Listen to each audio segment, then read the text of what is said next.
السلام علیکم، پڑھا لکھا پاکستان میں آپ سب کو ویلکم ہے۔ یہ ویڈیو ایک سچی کہانی جو ہے اس میں بتائی جا رہی ہے۔ یہ کہانی گل رانا نے بیان کی ہے اپنے لفظوں میں، تو آپ ملاحظہ کریں۔ کہانی شروع کرتے ہیں۔ کہانی کا مین کریکٹر منیر ہے۔ منیر ٹکٹ لینے کے لیے لائن میں کھڑا ہو گیا۔ جب اس کی باری آئی، اس نے جیب میں ہاتھ ڈالا تو سن ہو گیا بٹوا اس کی جیب سے غائب تھا۔ اس نے جلدی میں دونوں جیبیں ٹٹولی، مگر کچھ بھی نہ نکلا سوائے کچھ پیسوں کے، اور وہ بھی پورے نہ تھے۔ وہ بہت مایوس ہو گیا۔ اس فلم کے لیے اس نے بہت انتظار کیا۔ اس فلم کی ہیروئن اس کی پسندیدہ ہیروئن تھی، اور آج ایڈوانس بکنگ بند ہونے کی بنا پر اسے سٹال کے سامنے ٹکٹ لینے کے لائن میں کھڑا ہونا پڑا، اور اس پہ ستم ظریفی یہ اس کی جیب کاٹ لی۔ وہ واپس جانے کے لیے مڑا، اچانک کسی نے نام لے کر پکارا۔ آواز نسوانی تھی۔ وہ چونکا۔ اس شہر میں کسی کی طرف سے بھی اس کی کسی کے ساتھ بھی قرابت نہ تھی، نہ ہی کوئی دوستی تھی۔ ابھی اس کو اس شہر میں آئے صرف 15 دن ہوئے تھے، اور 2 دن پہلے وہ ہوٹل سے کرائے کے فلیٹ میں منتقل ہوا تھا۔ پھر یہ نسوانی آواز۔ اس نے ادھر ادھر دیکھا۔ گیٹ کے پاس ایک لڑکی کھڑی اسے دیکھ کے مسکرا رہی تھی۔ لڑکی کیا تھی؟ منیر اس قدر حسین لڑکی دیکھ کر حیران رہ گیا۔ بھلا اس قدر حسین لڑکی، اور وہ بھی مجھے بلائے گی؟ منیر نے خود سے سوال کیا۔ منیر صاحب، پھر سے لڑکی نے آواز دی۔ وہ اس کے قریب آ گیا۔ یہ لیجیے اپنا پرس اور آئندہ احتیاط کیجیے گا۔ لڑکی نے منیر کو اس کا پرس دیا، تو منیر حیرانگی سے پوچھنے لگا، یہ آپ کے پاس کیسے آیا، آپ کو کیسے ملا؟ تو لڑکی نے کہا، میں کوئی چور نہیں ہوں۔ گاڑی سے اترتے وقت یہ پرس میرے پاس پاؤں سے ٹکرا گیا۔ کھول کر دیکھا تو آپ کے نام کا پتہ چلا، پھر تصویر دیکھی تو آپ کو پہچان گئی، اس لیے نام لے کر پکارنے کی جرات کی۔ منیر بہت خوش ہوا اور مسکراتے ہوئے بہت بہت شکریہ لڑکی کا ادا کیا۔ منیر نے کہا کہ میں سمجھا کسی نے اڑا لیا۔ منیر نے ٹکٹ لیا اور لڑکی بھی وہاں سے چلی گئی اور فلم دیکھنے لگا۔ اب فلم کی ہیروئن اس کے ذہن سے بہت دور تھی، اور اس کی جگہ اس لڑکی نے لے لی تھی۔ منیر کا جی چاہ رہا تھا کہ کسی طرح فلم ختم ہو، پھر اس لڑکی سے بات کرے، مگر ہمیشہ کی طرح شرم آڑے آئی اور وہ سوچتا ہی رہا۔ وہ لڑکی اس کے اعصاب پر سوار تھی۔ وہ صحیح طریقے سے بھی کام کر نہیں پاتا تھا۔ اس کی بھوک ختم ہو چکی تھی۔ وہ ہر قیمت پر اس لڑکی سے ملنا چاہتا تھا۔ دوسرے روز دفتر سے واپسی پر وہ گرلز کالج کے سامنے سے گزرا۔ وہ لڑکی اسے نظر آئی۔ اس کی موٹر سائیکل کو جیسے خود بخود بریک لگ گئے۔ آپ پیدل جا رہی ہیں؟ منیر نے لڑکی کے پاس جا کے پوچھا۔ کیا میں پیدل نہیں چل سکتی؟ لڑکی نے مسکراتے ہوئے جواب دیا۔ منیر، آئیے میں گھر پہنچا دوں، ویسے بھی آپ کے احسان کا بدلہ بھی چکانا ہے۔ لڑکی، اگر آپ بدلہ چکانا چاہتے ہیں تو میں پیدل ہی بھلی، اور اگر آپ ہمدردی کر رہے ہیں تو میں آپ کے ساتھ ضرور چلوں گی۔ منیر، آپ کے احسان کا بدلہ تو میں کبھی اتار نہیں سکتا، اب آپ آ جائیے۔ منیر نے موٹر سائیکل سٹارٹ کی۔ لڑکی بیٹھ گئی۔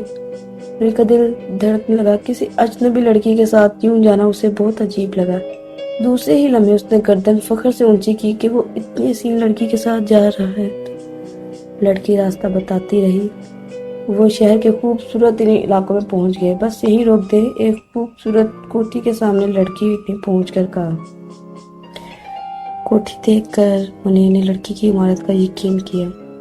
آئیے اب ایک کپ چائے کا ہو جائے۔ لڑکی نے منیر کو دعوت دی۔ منیر خود یہی چاہتا تھا۔ وہ اندر چل پڑا۔ کوٹھی بہت بڑی تھی، ہر چیز سلیقے طریقے سے سجا کے رکھی گئی تھی۔ منیر، آپ یہاں پہ اکیلی رہتی ہیں؟ لڑکی، جی ہاں، میرے والدین نہیں ہیں، انہوں نے جو روپیہ چھوڑا اس سے میں نے یہ کوٹھی خریدی اور یہاں تعلیم مکمل کر رہی ہوں۔ میرے ساتھ 2 ملازم بھی ہیں۔ منیر دل ہی دل میں خوش ہوا کہ چلو لڑکی اکیلی ہے اور پھر والدین کی رسمی دیوار بھی نہیں ہے، بات پکی ہوگی۔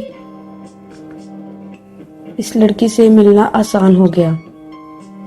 تو منیر نے کہا، آپ بھی اکیلی ہیں اور میں بھی اس شہر میں اجنبی ہوں اور تنہا ہوں، ملاقات ہوتی رہے گی۔ لڑکی: ہاں ملتے رہنا اچھی بات ہے، لیکن آپ نے ابھی تک میرا نام نہیں پوچھا، جبکہ میں آپ کا نام جان چکی ہوں۔ منیر: ارے ہاں۔ منیر کو جیسے خیال آ گیا، واقعی میں آپ کا نام پوچھنا بھول گیا۔ لڑکی: بھول گئے یا ضرورت محسوس نہیں کی؟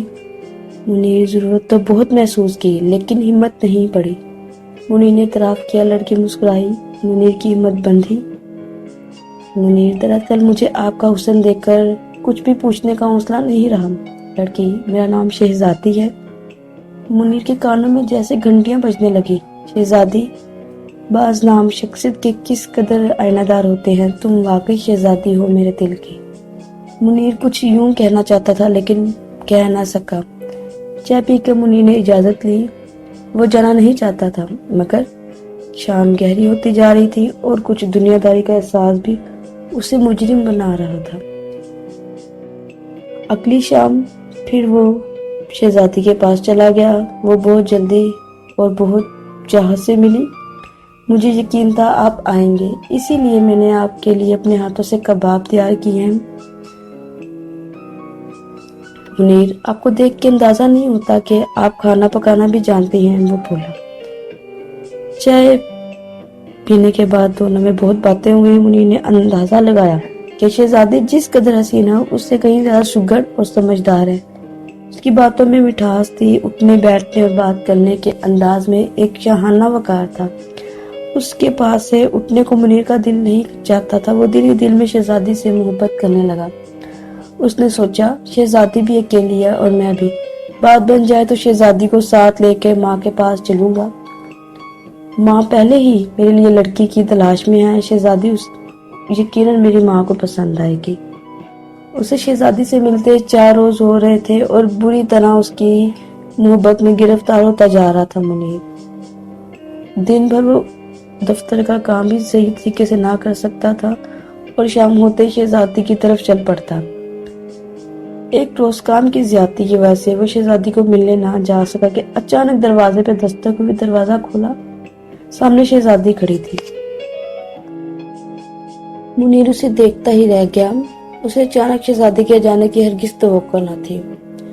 اندر آنے کو بھی نہیں کہیں گے، شہزادی نے گھر میں داخل ہوتے ہوئے کہا۔ منیر کا کمرہ بے حد گندا تھا، جہاں بجا کتابیں پڑی تھی، میلے برتن ادھر ادھر پڑے تھے۔ منیر شرمندہ ہو رہا تھا۔ منیر: آپ کو میرے گھر کا کیسے پتہ چلا؟ ڈھونڈنے سے کیا نہیں مل جاتا منیر صاحب۔ شہزادی نے منیر کے کمرے کی ہر چیز سلیقے سے رکھی، پھر خود چائے بنائی اور منیر کو دی۔ آپ کا کمرہ اسیب زدہ لگتا ہے، شہزادی نے کہا۔ اسیب زدہ؟ وہ کیسے؟ منیر نے حیرت سے پوچھا۔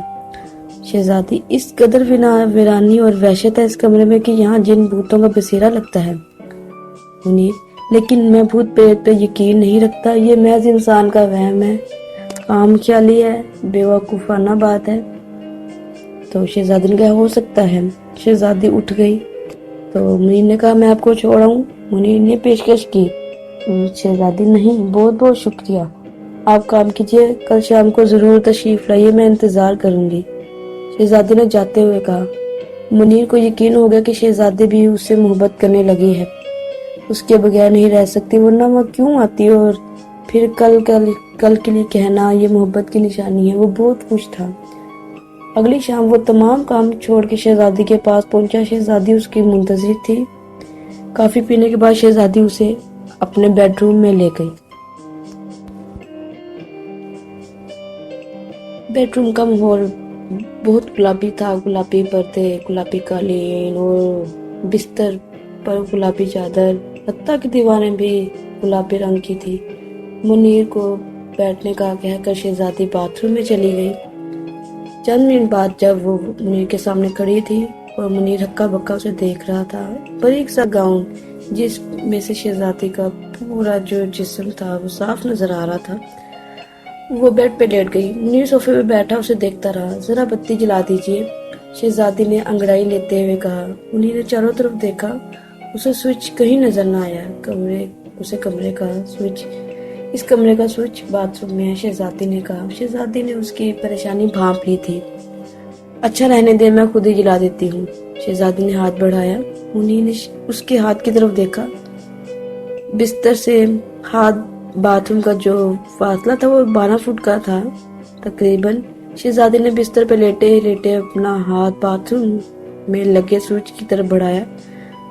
منیر خوف سے پسینہ پسینہ ہو گیا۔ اس نے اٹھنا چاہا مگر ڈر کے مارے حرکت بھی نہ کر سکا۔ منیر صاحب، آپ بھوت پریت پر یقین نہیں رکھتے نا؟ شہزادی نے منیر سے پوچھا۔ منیر کی تو جیسے زبان ہی بند ہو گئی تھی، وہ بمشکل نفی میں سر ہلا سکا۔ مگر میں رکھتی ہوں۔ شہزادی کے یہ آخری لفظ تھے اور اس کے بعد بیڈ خالی تھا اور منیر پاگلوں کی طرح باہر بھاگ رہا تھا۔